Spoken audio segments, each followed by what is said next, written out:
بسم اللہ الرحمن الرحیم۔ السلام علیکم دوستو۔ کسی ملک پر ایک بادشاہ حکومت کرتا تھا۔ وہ اپنی رعایا میں ہر دل عزیز تھا۔ اس کے ملک کا ہر خاص و عام اس سے بہت زیادہ خوش تھا۔ اس کا وزیر بھی بہت اچھا تھا۔ بادشاہ روز صبح اللہ کا نام لے کر اٹھتا اور اپنی عوام کی بھلائی کے کاموں میں لگ جاتا۔ زندگی یوں ہی گزرتی جا رہی تھی کہ کسی دشمن ملک نے حملہ کر دیا۔ بدقسمتی سے بادشاہ کو شکست کا سامنا کرنا پڑا اور بادشاہ کو قید میں ڈال دیا گیا۔ آہستہ آہستہ حالات پھر معمول پر آنے لگے۔ آنے والا نیا بادشاہ بھی رعایا کا دل جیتنے میں لگ گیا۔ زندگی پھر سے رواں دواں ہو گئی، مگر یہاں قیدی بادشاہ اپنے شب و روز یہ سوچنے میں لگانے لگا کہ آخر اس سے کہاں ایسی کوئی غلطی یا کوئی گناہ ہو گیا ہے جس کی اس کو سزا مل رہی ہے۔ بادشاہ قید خانے میں بھی اللہ تعالیٰ کا شکر ادا کر رہا تھا۔ اس کا کھانا بھی وقت پر پہنچ جاتا تھا، لیکن جب دوپہر کے کھانے کا وقت ہوتا تو اس کو شاہی چاولوں کی خوشبو آنے لگتی۔ وہ سوچتا شاید آج اس کے لیے شاہی کھانا آنے والا ہے، مگر کھانا آتا تو وہی قیدیوں والا۔ وہ سمجھ نہیں پاتا تھا کہ آخر یہ خوشبو کہاں سے آتی ہے۔ بادشاہ کو قید میں اب 8 ماہ ہونے کو تھے۔ ایک دن بادشاہ کو صبح کا کھانا نہ دیا گیا اور دوپہر کا کھانا بھی اس کے مقررہ وقت پر نہ پہنچا۔ اب بادشاہ کو بھوک بہت زیادہ ستانے لگی کہ اچانک اس کو وہی شاہی چاولوں کی خوشبو آنا محسوس ہوئی۔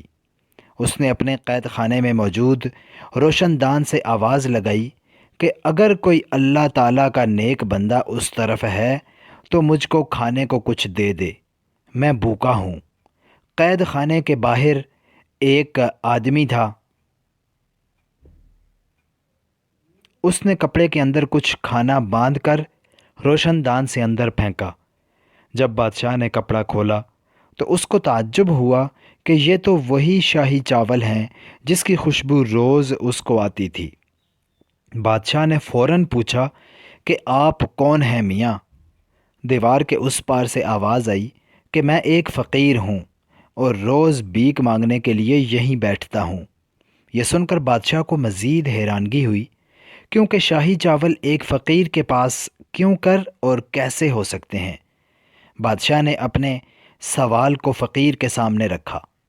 فقیر نے بادشاہ کو بتایا کہ وہ اس وقت جس دیوار کے ساتھ بیٹھا ہوا ہے اس دیوار سے ایک نالی نکل رہی ہے جو کہ محل کے شاہی باورچی خانے سے ہے۔